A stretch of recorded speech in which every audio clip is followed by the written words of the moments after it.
What subject matters excites your creativity? Among many subjects, portraits of people are one of the subjects that expresses creativity. What does just a drawing of a human face have to do with the creativity? There may be a question. This is because portrait holds numerous secrets of the culture and the circumstances of the time.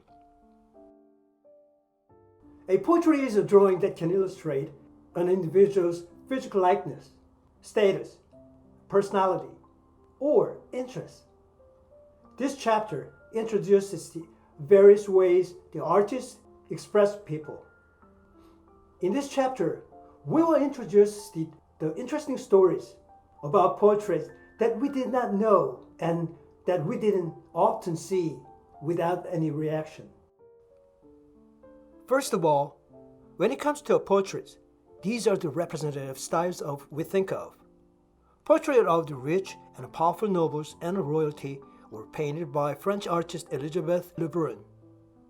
And Emperor Napoleon even posed for Jacques Louis David.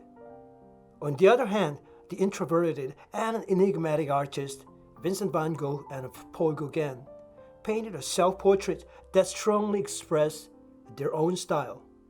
While modern painter Chuck Close is famous for his large-scale portraits with surprising and innovative techniques.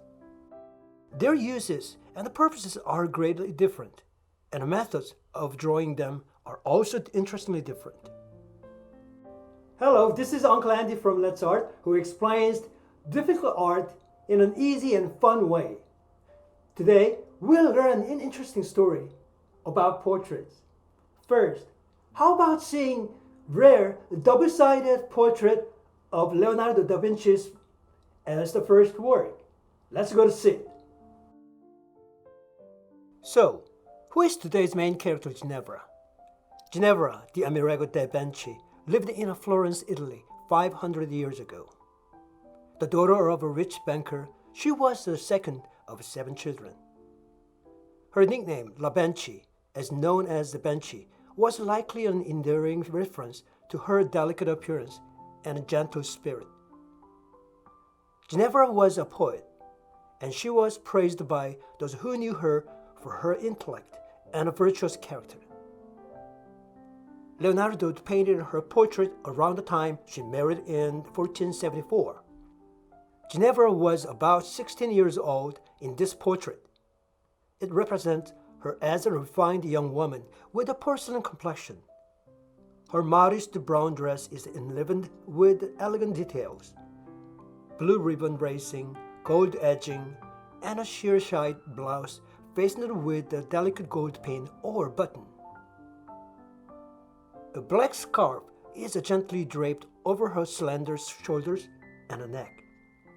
Her golden hair is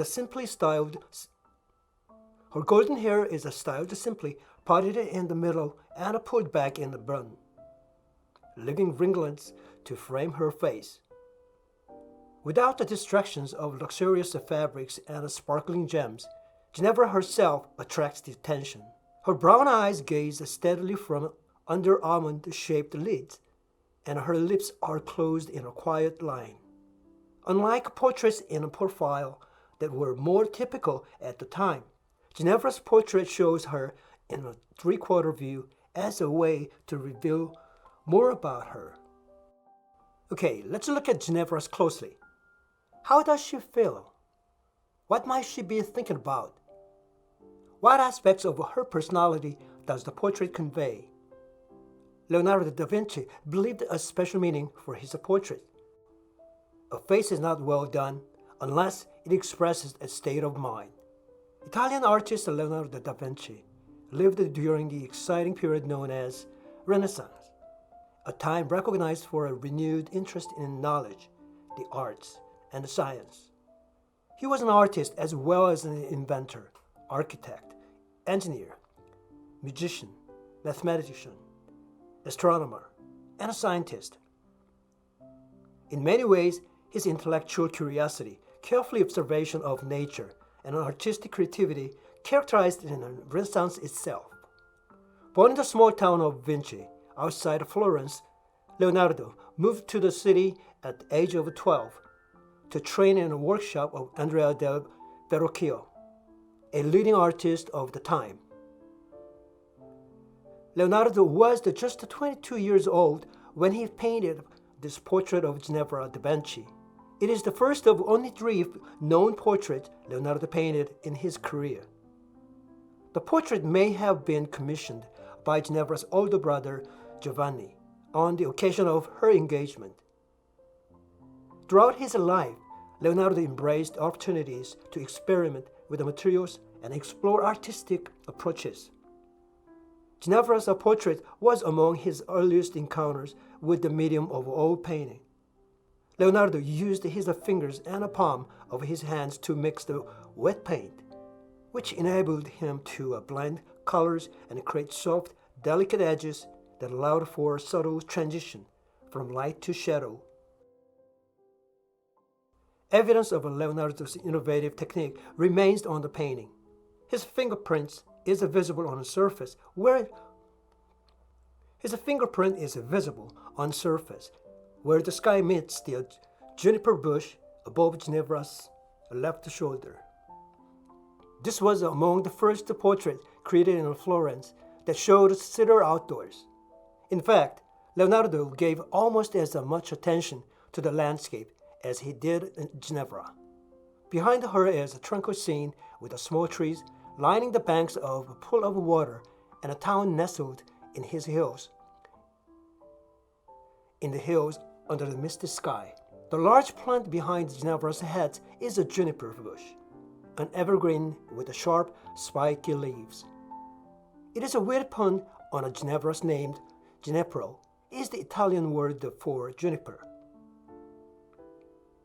Both the figure and the landscape have been praised for their lifelike appearance. The painting demonstrates Leonardo's careful observation for the natural world, a practice he continued throughout his career that came to transform Renaissance painting. This Leonardo's original portrait probably included Ginevra's waist and hand. It was rectangular in shape instead of a square and painted on a wood panel that was originally larger than what is seen today. At some point, possibly because of the water damage, about 6 inches of a panel were cut off along the bottom and the right edge was trimmed. At some point, possibly because of the water damage, about 6 inches of a panel were cut off along the bottom and the right edge was trimmed. Imagine how the portrait might have looked originally. How might Ginevra's hands have been posed? What would the rest of her dress look like? In addition to the front side of the portrait, Leonardo was asked to create an image on its reverse. On this versa side, Leonardo painted a scroll entwined around a wreath of laurel and palm branches, with a spring of juniper in the center. While the front of the painting is a physical portrait of Ginevra, the reverse is an emblematic portrait. It uses symbols to describe her personality. The juniper spring identifies Ginevra by name, and a laurel and palm branches, intelligence and strong moral values. The scroll bears a Latin inscription, Virtutem forma decret. This is translated as a beauty adorned virtue, This translated beauty adorns virtue, which was the Ginevra's motto. This translates as beauty adorns virtue was a Ginevra's motto. Originally, this painting might have hung from a ring on a wall or piece of furniture, so one side or the other could be seen. Today, the painting is displayed in a freestanding case that shows both sides of the panel. It is thought to be Leonardo's only double-sided painting. Imagine what your own emblematic portrait might include: words, symbols, and so on. Think about what you could illustrate about yourself. Which of your personality traits do you want people to remember? What characteristics make you unique? Share these ideas with your family or friends. Let's create a double-sided self-portrait with one side showing your physical appearance and on the other side presenting an emblem of your personality and or your interests. How did you like today? Did it help you understand the situation and the flow of art during the Middle Age and the Renaissance?